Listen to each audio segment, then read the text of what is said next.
نجوى عبد العزيز من قناة دفتر أحوال. حادثة مؤسفة. الحادثة دي كانت في القليوبية تحديدا، شهدتها منطقة بهتيم. وقعت الحادثة يعني في منطقة بهتيم. راح ضحيتها طفل. يا ترى انتوا معايا ولا ايه؟ صباح الخير عليكم أصدقائي. أنا نفسي كلنا نجمع علشان بس يعني كلنا نعرف الواقع دي، وكلنا ننصح أبنائنا وبناتنا إن هم ما يلعبوهاش. طيب أنا هقراها معاكم وهقول لكم عليها. أهلا وسهلا بيك أستاذ علاء، أستاذ عمر، أهلا بيكم. صباح الفل عليكم جميعا أصدقائي، وإن شاء الله تكونوا بخير ومحدش يشوف حاجة وحشة في ولاده يا رب، ويصبر أسرة الطفل ده. أهلا وسهلا أستاذ علاء، أهلا بيكم جميعا. في منطقة بهتيم تحديدا في شبرا الخيمة بالقليوبية، واقعة حصلت منذ ساعات يعني، مأساوية. في طفل أنهى حياته،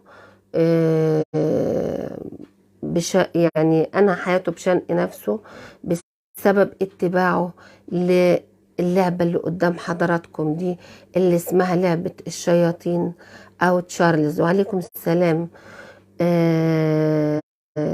اللعبة دي للأسف انتشرت قوي في مصر بعد ما كانت منتشرة في أوروبا.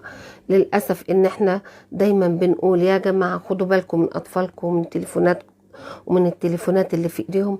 دي مصيبة، يعني بتنقلهم للأسف لعالم آخر محدش عارفه يعني غير ربنا سبحانه وتعالى.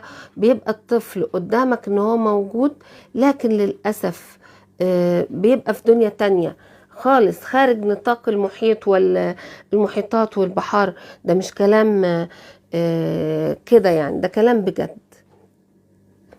هقرا لكم، هقول لكم على الحادثة. ان الطفل ده في سنة 5 ابتدائي انهى حياته بسبب تحدي لعبة تشارلي على تطبيق تيك توك. للأسف ان احنا استخدمنا الميديا غلط، وان تطبيق تيك توك ده كانوا بيستخدموه هم في بث العمليات الجراحية وبث الابحاث، لكن للأسف احنا استخدمناه في حاجات مش لطيفة زي الرقص وزي ولادنا بيرقصوا زي بعض الستات يعني.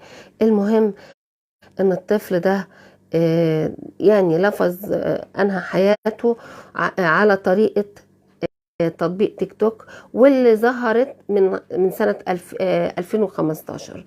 عادت للانتشار مرة أخرى بين طلاب المدارس للأسف، هي ولعبة تانية بيشيلوا بعض ويرموا بعض زي الطالب أو التلميذ برضو اللي هو أصيب بشلل لما شالوه رموه على رقبته فحصل له قطع في النخاع الشوكي او في الحبل الشوكي. الطفل اللي احنا بصدده دلوقتي ان هو دوت والدته دخلت عليه، لقيته هو اسمه مصطفى، يبلغ من سنه 12 سنة، الصف الخامس الابتدائي في مدرسة تجريبية ببهتيم بشبرا الخيمة يعني. فوجئت والدته عقب عودتها بعد ما رجعت للبيت بوجود ابنها مشنوق بواسطة حبل، وبعدين عثرت ايه عرفها بقى، عثرت على مقطع للفيديو كان بجنبه زي زمان برضو من كام سنة طفل بورسعيد لما والدته شافته برضو جنبيه شغال عليه الموبايل برضو على لعبة اسمها بابجي، برضو انهى حياته بسببها. الست والدته لقت ان التليفون مفتوح وعليه فيديو، مقطع فيديو بجنبه عن كيفية استخدام لعبة تشارلي عبر تطبيق التيك توك، تقليد لعبة تشارلي دي خلت نقلت ابنها، لقيته في يعني كان يحاول تقليد اللعبة ديت للأسف، لكنه كان لفظ أنفاسه وأنهى حياته. طبعا تم نقل جثمانه للمستشفى، وتم وضعها تحت تصرف جهات التحقيق. ليه بقى؟ لأن بيتم تشريح المتوفي أو اللي هو صدفته الحادثة أو عمل في نفسه حاجة أو كده لبيان سبب الوفاة. وبعدين هيتم تصريح بالدفن أو تم دفنه بالفعل بعد ما تم تشريحه ونقله ودفنه في مقابر أسرته. لعبة شارلي يا جماعة اسمها لعبة الشياطين. دي لعبة على وضع قلمين رصاص فوق بعض زي ما حضراتكم شايفين كده، مكتوب عليها نعم ولا أو يس ونو، يحيط بها مربع مقسم إلى 4 أقسام، ومكتوب في كل جزء عبارة يس اور نو موزعة بالتساوي. يتم إطلاق بعض أحكام على اللي بيلعبها، يقوم اللاعب بتنفيذها. زي إيه بقى؟ للأسف أنا أسفة جدا، كقطع الشرايين أو إنهاء الحياة شنقا زي ما عمل الولد ده، حيث إنها يعني ألعاب تشبه أو متصلة بالتواصل الروحاني مثل ويجا، وتعتبر أحد الطقوس المكسيكية التقليدية القديمة. ويقال إن اللاعبين يكونوا عادة من الأطفال للأسف. طبعا هو يعني اللعب بيتم على الأطفال والشباب، لأن هم دول عماد البلاد يعني، والمراهقين، ويتواصلوا مع روح طفل ويدعى شارلي لاستدعائه، ثم سؤاله وإجاباته تكون بلا أو نعم. نذكر أن لعبة شارلي بدأت في الانتشار على نطاق واسع في 2015، وراح ضحيتها العديد من الأطفال والمراهقين في كافة أنحاء العالم. وللأسف إن هم بدأوا دلوقتي يصدروها هنا في مصر، وبدأ الولاد يلعبوها. طبعا احنا بنعزي أسرة الفقيد، وبنقول إن يعني كان كويس يعني لو كانت الأم خدت بالها قبل ما نجلها ينهي حياته.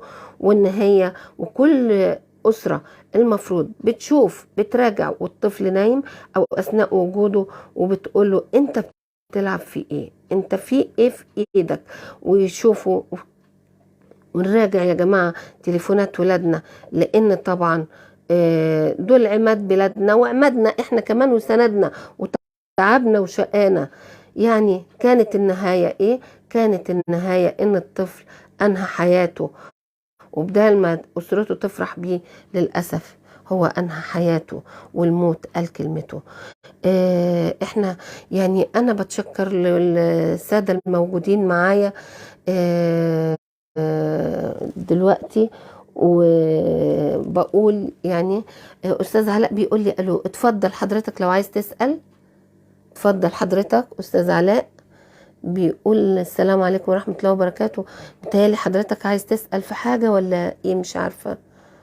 طيب احنا بنقول ان يعني دفتر احوال بيقدم التعازي لأسرة الفقيد، وبنتمنى ان كل أسرة تراعي ولادها وأبنائها، والمدارس تشد الرقابة أكتر على التلاميذ داخل المدرسة وتشوف سلوكهم.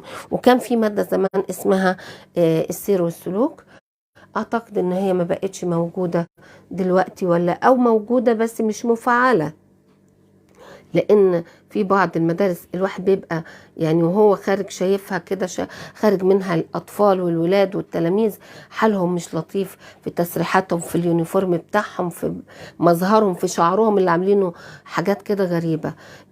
انا بشكركم، والى اللقاء في متابعات أخرى، وأرجو أن أنا ما أكونش أثقلت عليكم متابعين الكرام. وإلى اللقاء في متابعات أخرى إن شاء الله.